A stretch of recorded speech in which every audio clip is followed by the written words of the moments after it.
Good afternoon. I'm Arnold's niece through marriage. I'm married to his nephew, James Deibert. The first time I met Eileen and Arnold was at their 50th anniversary celebration in 2009 at Lloydminster. 2 years later, I accepted a teaching job in Goodsell, Saskatchewan. This close location started frequent trips to Cold Lake to visit Eileen and Arnold. The hospitality was always warm and welcoming, with much conversation. They were always excited to see us. Arnold would always try to hide his smile. It never worked. Eileen and Arnold led a simple life together. They never planned annual lavish holidays. They didn't own extra materials. They didn't boast extra space in their house. However, they never lacked. They had faith, family, and friends. Now they are both together forever. Eileen and Arnold passed away 10 months apart to the exact year. Arnold Deibert was born on August 8, 1935, and passed away on November 22, 2022, at the age of 87. Many of the following Arnold stories are not my own. They are from family members through conversation. I'm honored and humbled to tell the stories for them. I hope these stories conjure up your own stories. A for adventure. In the summer, Arnold and Eileen were always traveling in their motorhome. One adventure was a trip to Whitehorse to visit David, Carol, and family. Dwayne, Marianne, and family traveled with them. They had CD radios to communicate. The trip had both snow and floods. Apparently, at one point, the motorhome had water running through it. Arnold had many fishing trips with Dwayne. Dana never bit. Arnold, Eileen, and family frequently camped at the Cold Lake MD campground, Waterhen, and Crane Lake. However, their favorite campground was parking in the yard of Emil and Leona's cabin at Cochin. In Arnold's words, "I still like this campground the best. I don't have to pay the camping fees and the power."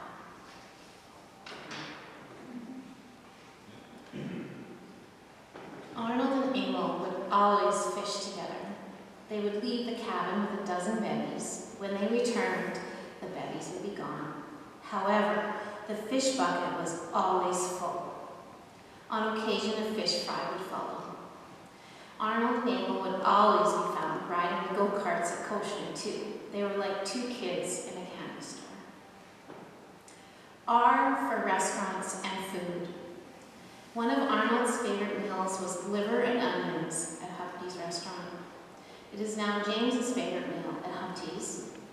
Pepperoni pizza from Express Pizza was also Arnold's favorite. However, Eileen would often order her favorite. "Mom, you ordered Tropical Hawaiian again." Jish, maybe not Arnold's exact words. We went to Clark's for fish and chips many times. Our last meal together was at Boston Pizza here in Cold Lake in August. And for no nonsense from his own children, actually really anybody. Dana's snowmobile sunk in the creek. Dad comes to the rescue, or Dana thought. Arnold opens the trunk with the tow rope. Dana inquires, "Aren't you attaching the tow rope to the snowmobile for me, Dad?" Arnold responded, "No, you are. You sunk it in the water, you tow it up." Grudgingly, Dana entered the cold water to attach the tow rope. He was soaking wet. Many times, Bonnie was caught smoking while walking down Main Street with her boyfriend. Arnold would holler, "Get in this van now!" Dad built and installed a back door for Dana in his West Edmonton home. Arnold had finished attaching the new door and the new trim. The only step left was to finish hammering the nail set. Dana's friend decided to finish the job. While finishing the job, he marked the entire door trim with hammer marks. With exasperation, Arnold queried, "Why would a guy do that?" Arnold was very detailed and picky. A brand new trim was now destroyed. Arnold was beside himself. Dana and Arnold were working on a fence. Arnold would place the nail, tap with the hammer, and the nail would just go in. Dana would place the nail, whack once, whack twice, whack thrice, whack 4 times, and Dana still misses the nail. Arnold would give Dana the quizzical look and question, "What are you doing, son?" P.S. On occasion, Arnold would hit his thumb and begrudgingly swear or curse a blue streak. Dana had asked to borrow Dad's truck to move to Edmonton. Arnold's succinct response was, "Buy your own." Dana went to the dealership and traded his car for a truck. It was the best advice that Dad ever gave me. Oh, for an opinionated old fella. Arnold couldn't understand why he couldn't get better reception for his TV. He had to be educated and convinced that the analog cord had to be changed to a digital cord. The new technology called a cell phone is a whole additional story. He would say, "Mom, we need a smartphone." Eileen would respond, "What do you need that for?"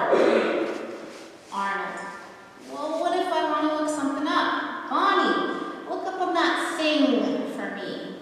An iPhone was always referred to as that thing. Arnold loved to purchase items from Princess Auto and Lee Valley, and that was his way to order items. Arnold spent the last portion of his life in comfort care at the Cold Lake Health Center. The nurse would poke and prod and use needles. It would sometimes hurt. The nurse would apologetically state, "I'm sorry." Arnold would respond, "H-E double hockey stick, you're sorry." The latest line was, "What's your problem?" In Arnold's mind, everyone entering his room had a problem. He did muster a thank you to his nurses and all who have taken care of him. L for loved and were loved. Arnold loved clocks, especially grandfather clocks. If you've had a chance to visit their home, 4 clocks sit in their living room. Arnold loved his community and his neighbors. He was often found at his neighbors visiting, eating, and enjoying the company. He knew his kids wouldn't want to retrieve him in the haunted house. He was a loving father, grandfather, great-grandfather, husband, and uncle. Eileen and Arnold were Alan Deibert's and Kathy Young's godparents. They were super proud to be godparents. Even though Arnold would never admit it, he was a pet lover too. Arnold would have conversations with Butter. Arnold would growl to give a rise, Butter would growl back.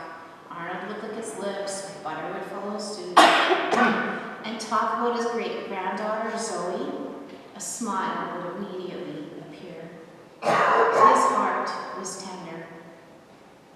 Arnold's last trip was to Rosetown, Saskatchewan, to visit family and celebrate his 87th birthday in style at Cunard House. Likewise, we are all here because we love and will always love Arnold. D, decisive and definite design without digital tools. Arnold always critiqued, if you don't do it right, don't do it. Arnold was very precise and accurate with his steady hand in every project completed. He would always choose a hand tool like a skill saw over a power machine like a table saw. The cut would be flawless. He was very meticulous, in particular with his